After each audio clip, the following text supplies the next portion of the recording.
Hello everyone, welcome to the channel of KV Teachers Guild. So students, today we are going to discuss NCERT question answers of class 8 Geography first chapter Resources. आप अपने चारों तरफ जितनी भी चीज़ें देखते हैं जो आपके लिए यूजफुल है वो एक रिसोर्स है. फॉर एग्जाम्पल एयर है, आप जिसमें ब्रीद इन कर रहे हैं, सांस ले रहे हैं. वाटर है जिसको आप यूज़ करते हैं for drinking, bathing, washing clothes, cleaning. Trees हैं जिनसे आपको ऑक्सीजन, वुड, फूड मिलता है. कुछ रिसोर्सेज मैन मेड भी है, फॉर एग्जाम्पल मशीन्स हैं जो आपके डेली वर्क को ईजी बनाती है. व्हीकल्स हैं जिनसे आप लॉन्ग डिस्टेंसेज कवर करते हैं. बिल्डिंग्स हैं जिनमें आप रहते हैं. रोड्स हैं, मोबाइल फ़ोन, एनीथिंग, कोई भी चीज़ जो आपकी किसी नीड को सेटिस्फाई करे, आपकी किसी काम की हो, वो एक रिसोर्स है. चैप्टर हम लोग प्रीवियस वीडियोज़ में ऑलरेडी डिस्कस कर चुके हैं. होपफुली आप सभी को समझ में आ गया होगा.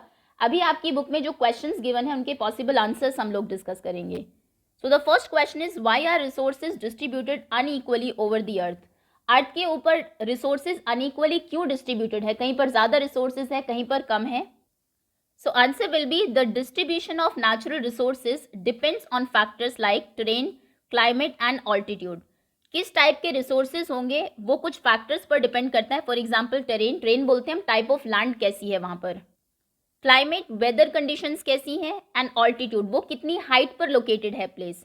तो इन पर डिपेंड करेगा वहाँ पर किस टाइप के नेचुरल रिसोर्सेज मिलेंगे. And because these factors different over the earth के ऊपर ये फैक्टर्स अलग अलग है. हर जगह का क्लाइमेट अलग है. कहीं पर ठंड बहुत ज़्यादा है, कहीं गर्मी ज़्यादा है. अब उसी के अकॉर्डिंग वहाँ पर ट्रीज ग्रो होते हैं, उसी टाइप के एनिमल्स वहाँ पर रहते हैं. अगर आप देखिए पोलर बेयर पोलर रीजन में आपको मिलेगा.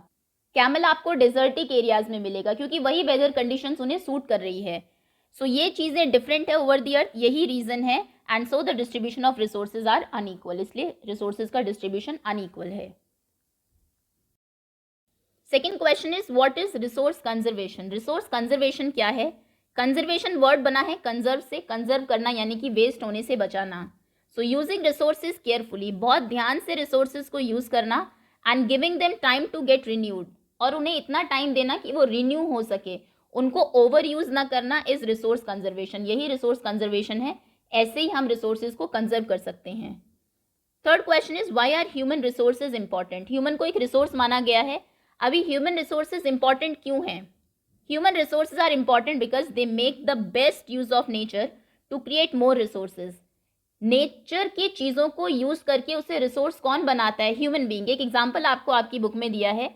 पहले जो पेट्रोलियम था धरती के नीचे था, किसी को भी नहीं पता था कि ये इतना यूजफुल है हमारे लिए. ह्यूमन बीइंग ने उसको एक्सट्रैक्ट किया, रिफाइनरीज में भेजा, उससे बहुत सारे बाई प्रोडक्ट्स बनाए. Petrol, diesel, petroleum jelly, kerosene oil and paint, wax. सो ये जो इतनी सारी चीज़ें ये किसने क्रिएट की? ह्यूमन बीइंग ने. तो इसीलिए वो बहुत इंपॉर्टेंट है. और वो ये नए रिसोर्सेज क्रिएट करता है with the help of their knowledge, skill and technology. For example आप कंप्यूटर्स को ही ले लीजिए. एक इतना यूजफुल और इम्पॉर्टेंट रिसोर्स चार्ल्स बैबेज ने अपनी नॉलेज, स्किल और टेक्नोलॉजी को यूज़ करके ही बनाया था. यही रीज़न है कि गवर्नमेंट इतना खर्च करती है ह्यूमन रिसोर्स की डेवलपमेंट पर. स्कूल्स ओपन करती है ताकि लोगों को नॉलेज मिले, स्किल्स डेवलप हो उनमें. हॉस्पिटल्स ओपन करती है ताकि वो हेल्दी रहे, ज़्यादा प्रोडक्टिव रहे और कंट्री की डेवलपमेंट में हेल्प कर सके.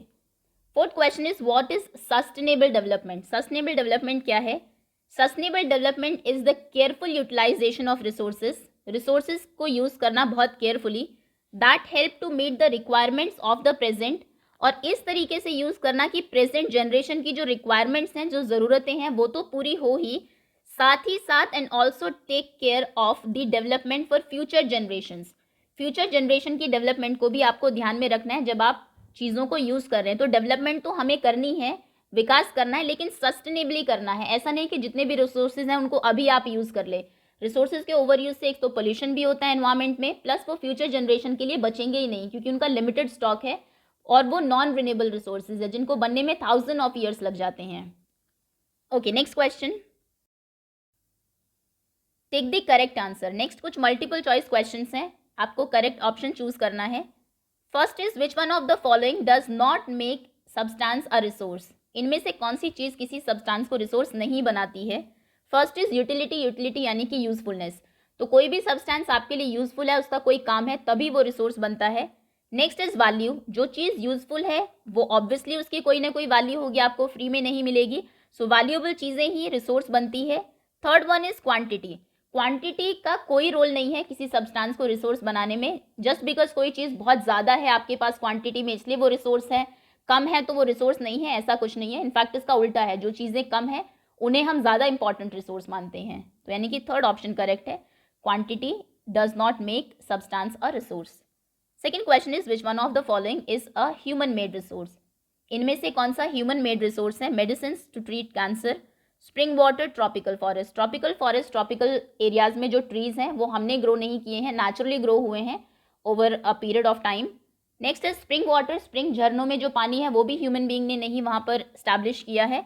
बट मेडिसिन जो है टू ट्रीट कैंसर वो ह्यूमन बीइंग ने बनाई है और ये हमारे लिए एक रिसोर्स है क्योंकि यूजफुल है कैंसर पेशेंट्स के लिए। तो ये एक मैन मेड रिसोर्स हुआ। Complete the statement. Non renewable resources are, non renewable resources are those which have limited stock, इनका लिमिटेड स्टॉक होता है, made by human beings, derive from non living things. Human being अगर बना सकते non renewable resources को तो वो non renewable ही ना होते, हम बहुत ज़्यादा उनको बना देते। तो नॉन रिन्यूएबल रिसोर्सेज का स्टॉक लिमिटेड है क्योंकि इनको बनने में बहुत लंबा टाइम लगता है, 1000 ऑफ ईयर्स लग जाते हैं। इनको अगर आपने एक बार यूज़ कर लिया तो फिर ये ख़त्म हो जाते हैं, रीन्यू नहीं हो सकते और इसीलिए कहा जाता है कि इनको बहुत केयरफुली यूज़ करना चाहिए। So first option is correct. Okay, so that's all students, ये था क्लास 8 ज्योग्राफी का फर्स्ट चैप्टर। होपफुली सभी क्वेश्चन आंसर्स आपको क्लियर हो। Okay, thank you so much for watching.